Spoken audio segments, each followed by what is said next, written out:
I know. Who wants to see a pressure washing video? I know I sure don't. But if there's some stuff in that video that might help me out with some cool attachments or some good ideas, then I think I would be more inclined to watch the video, maybe even the whole video.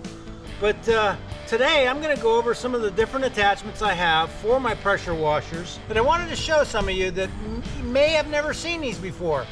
And maybe you have, but I know that I've got a couple things I've done to two of my pressure washers that just make it so much easier.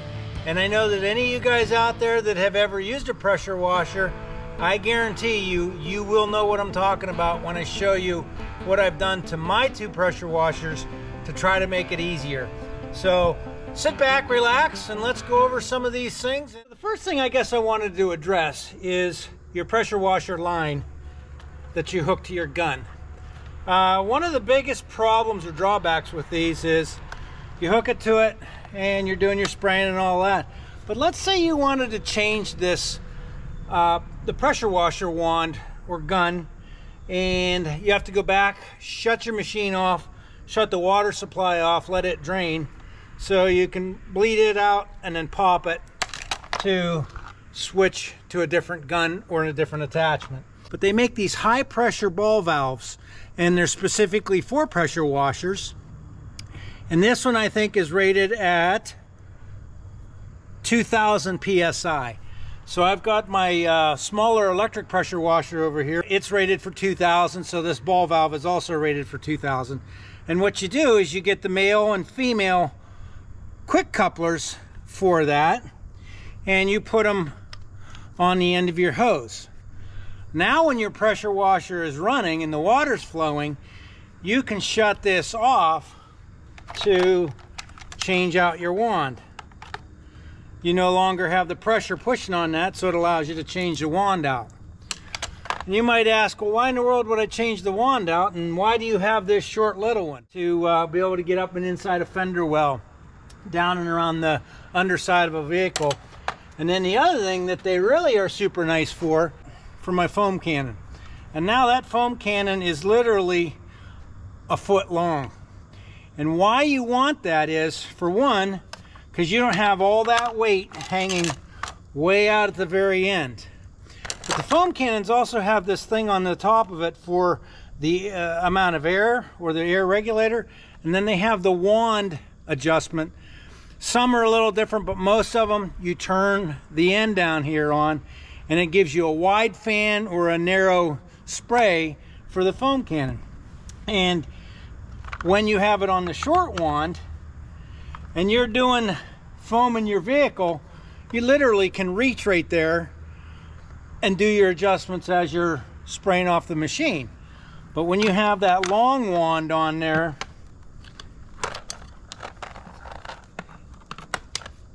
and you're trying to hold the thing up and spray it off, you cannot hold that wand up with one hand to make your adjustment.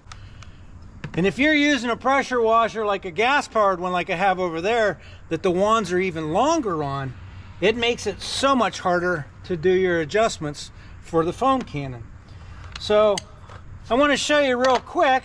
We'll put the short wand on, and with the shutoff valve, going from the foam cannon to the long wand. And there's one other thing that I highly recommend that you do.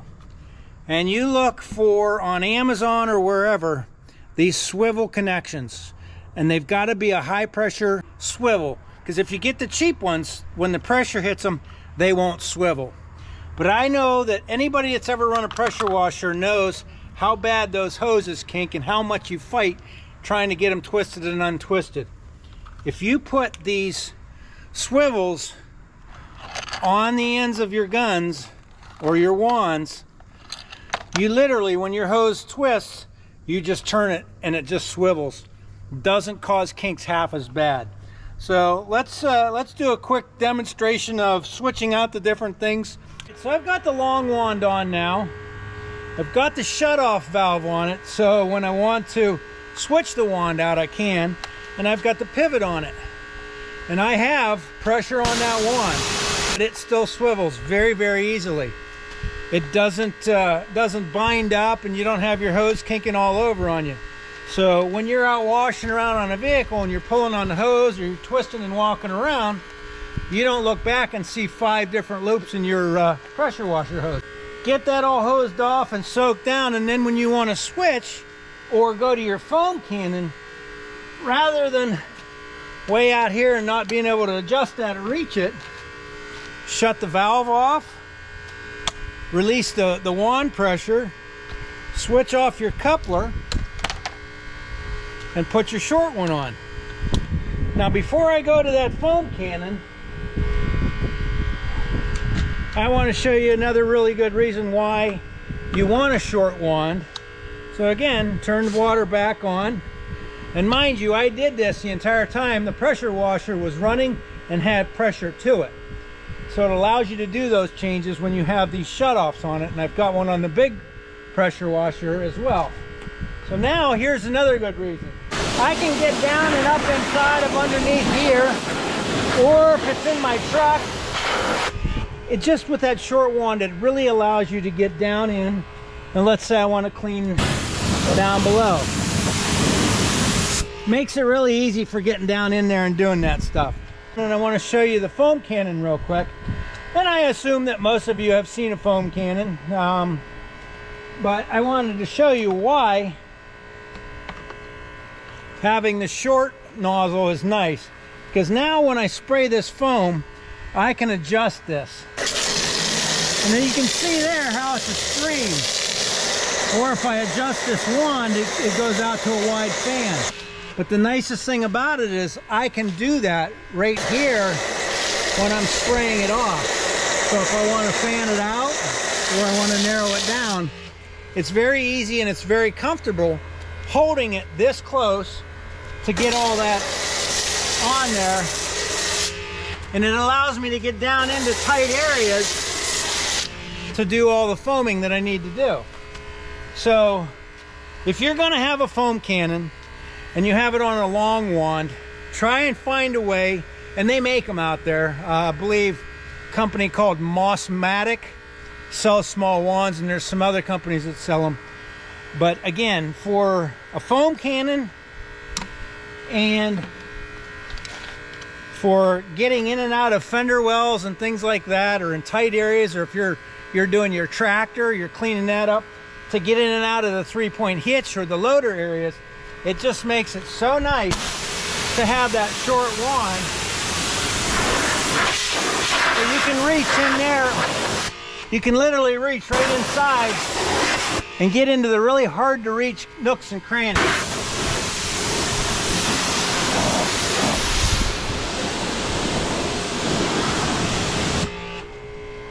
I want to show you another attachment for this while we're out here before we head out back. And I'm going to switch this nozzle out. I don't know if everybody has seen these. This is made by Ryobi, and it's a water broom. And I'm going to show you real quick how you use it for the undercarriage of a vehicle, and then I'm going to show you how to use it as a water broom. If I want to come in here and I want to wash underneath the side of any vehicle, whether it be a side-by-side, a four-wheeler, or a car or vehicle, it works really nice for getting under the side of your vehicle. Now the other thing that I want to show you is when you switch it, you can use it as a water broom. For, let's say you got a porch or a sidewalk or something like that that you want to just clean off. Makes it really simple for just cleaning off debris or dirt or mud or anything like that. Alright, so now I'm done pressure washing for the day, and I've got to put everything away. And I think most of you have all seen that dreaded pressure washer hose that's in 15 different loops and 15 different coils and is a mess everywhere. And they're just not fun to deal with, and they're not fun to put away. So most of you, I'm pretty sure, this is what your hose looks like when you're done pressure washing. It's all rolled up and kinked up and just a nightmare to fight with. So once you get done pulling all this and getting it straightened out, And yeah, there always ends up being a knot in it somewhere.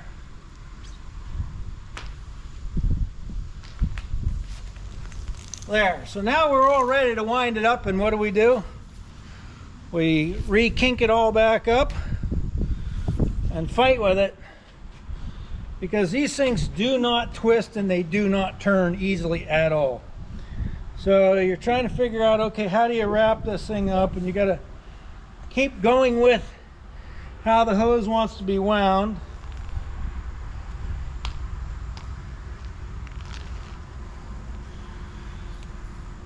And there, now you've got it all wrapped up. So let's go over here and I want to show you a little something I did to both these pressure washers. What I've done is I've added this hose reel. And the key to having a hose reel on a pressure washer is you've got to find a hose reel that has a spring brake on it, meaning that it has a little bit of resistance when you pull on it. It won't just unwind. And why you need that is when you're pressure washing, the vibration of the hose, the on and off of the nozzles, constantly puts a little bit of a tug or a jerk on that line. And if you don't have that spring brake on, or you don't get a model with a spring brake, by the time you get done, that you'll have a roll of half unwound hose on your pressure washer. And this is just a standard carriage pressure washer unit that I got, and I mounted that up to what is the holder here that holds the nozzle attachments. I just drilled 4 holes in it that is part of the carriage itself, or the frame for the pressure washer, bolted through there to mount this hose reel up. Always have a rag with you. I keep it right here on the machine, and that's just a dirty rag for when you're winding the hose up. But you take the rag, wrap it around the hose, grab the handle, and watch how easy this is to wind up. No matter what it is or how much I have out, this is 100 foot on this hose reel. I can go clear across the driveway, and if I walk halfway back with the other end with this rag on here, it makes it very, very simple to wind up, and there's no kinks in it. Super easy. And if you see over there on the big one, I've got the same setup, and we'll go over and take a look at that one here real quick as well. All right, so what I've got here is the Steel RB800, and it's a 14 horsepower Kohler motor on it. It is a 4200 psi with a 4 gallon per minute discharge on that. And that's one of the things that when you're out looking for a pressure washer, you not only want to take into consideration what the PSI is, but you also want to look at how many gallons per minute that these things push out. Because you can get a 4,000 PSI pressure washer that only puts out 1 gallon a minute, and it's just not going to do the cleaning you're looking for. So keep in mind that just because it might say it's got a high PSI doesn't mean that it's a really good pressure washer for everything. You also have to look and see what the gallons per minute are. But what I've done with this is, the standard frame is as you would see it down here, and I have welded up some angle iron and made a carriage for it so I could mount this hose reel on top of it. A couple things I had to keep into consideration were the exhaust over here. Didn't want it too tight or too bunched up, and also for filling up the fuel. And as you can see, that it's still very accessible to get into here with a gas can with a nozzle or whatever. But as far as this hose reel, like I said, I welded up a frame, figured up where it needed to be and how high it needed to be, and then attached this hose reel to it. And again, it's another hose reel, and it's got this spring mechanism in it down here that keeps this hose from unwinding every time you pull and release the trigger on it. What I'm going to show you now is this pressure washer extension wand that I have that will allow me to get up to those high reach spots. You hook the wand in the end here, and then this extra hose that's coming out of the end is all for the extension portion of it. So as I pull this extension out, you'll see the hose in the back go in with it. So now I can take and extend this out, toggle it over, and now that will let me reach up into these high spots for pressure washing those areas up there. Right, again, there's a reason why you have these shutoffs on here to hook up the different attachments. So if I didn't have this on here, I would have to go walk back through the garage and shut the pressure washer down, which is a gas powered one, shut the water off just so I could do the attachment change. But with these high pressure valves, I can do the change right here by just shutting the water off at the attachment.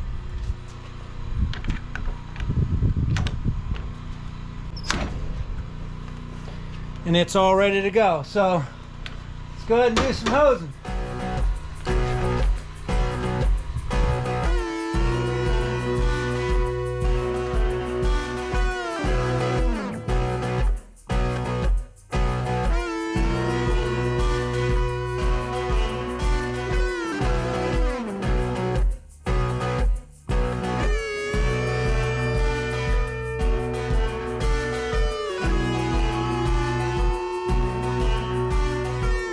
The nicest things about one of these extensions when you have a high roof or a high section is you don't have to get on a ladder to pressure wash your siding.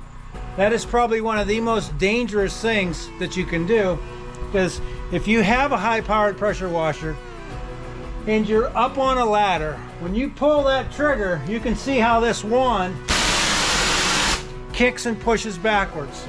You could literally push yourself right off the ladder with a pressure washer wand, because it will throw you off balance. So this keeps you good and planted on the ground, and it allows you to reach up nice high spot. All right, now that I've gotten all the high places, and I don't want to stand on the ground and fight with this thing, because if you run this thing for an hour, your arms are dead tired because of all that leverage that it has way up high. So I don't want to fight with this anymore, because now I'm at a good height where I can switch it over. And now I can go ahead and finish the siding at a safe height with a little bit more comfortable of a wand.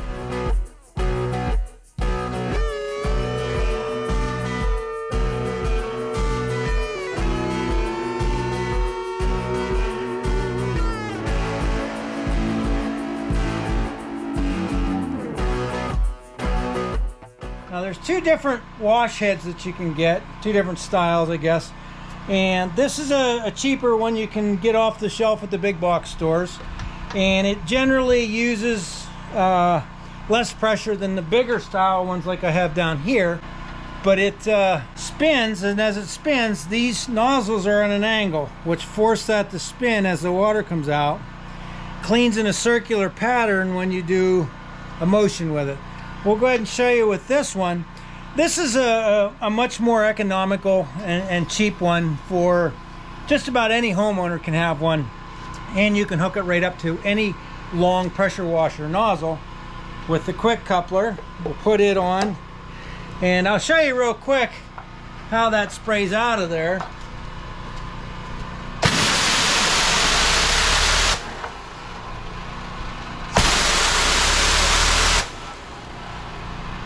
So the way that works now on the ground is as it spins, it just spins in a circular motion, and it helps clean and scrub that floor up. So we'll head over here where it's dark and you can see it.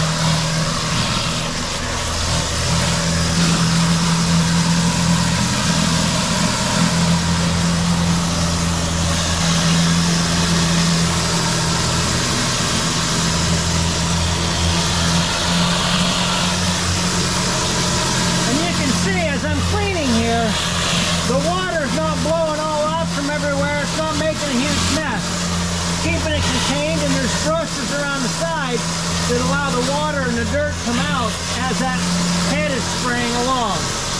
All right, so you can see how that one worked. It works pretty good. If you've got smaller areas, if you were going to do just a porch like that, I would highly recommend something like this. So you have a small deck or a small concrete area, this works really well. And this particular unit is very much the same as the smaller one. Hook it up, turn it on, but it's got its own wand, its own handle, and it's on wheels. and it's made out of an aluminum tray, and again, it's got the bigger head. And it's also 2 feet wide as opposed to 14 inches wide. So you can do quite a bit more area. And when you have a higher pressure washer, this thing's rated for 4,000 PSI as well, where that little one is not rated for that high pressure. It's rated, I believe, for 2,000 PSI. So we're gonna go ahead and do this. And again, it's on 4 casters, so it floats very nicely even when you don't have the water running. And then once you get done spraying the entire floor with these pressure washer heads, then you just come back through with a light mist and rinse off the dirt that it's lifted up.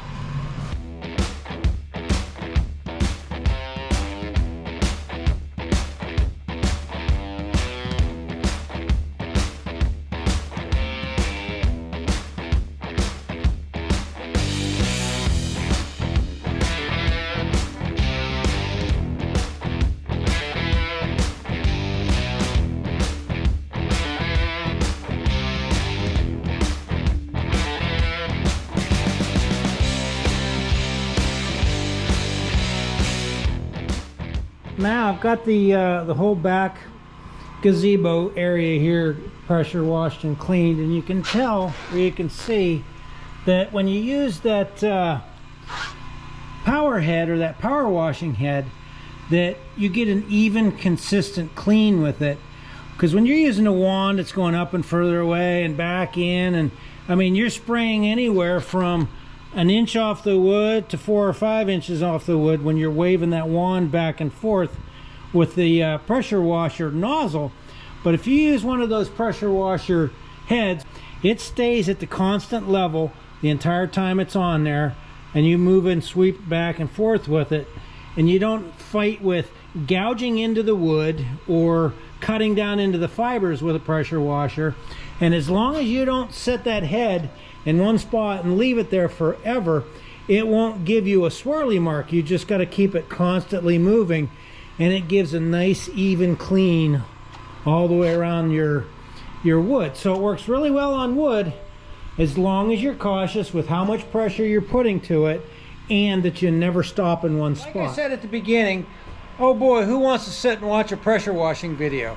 Well, it wasn't really just a pressure washing video. It was more of an attachment and things that you can do with a pressure washer or to a pressure washer to make life a little bit easier. Drop me a comment. Let me know if you've seen anything today you either liked or weren't aware of. And hit the like button or the thumbs up button, and hit the subscribe button. And we'll see you again real soon.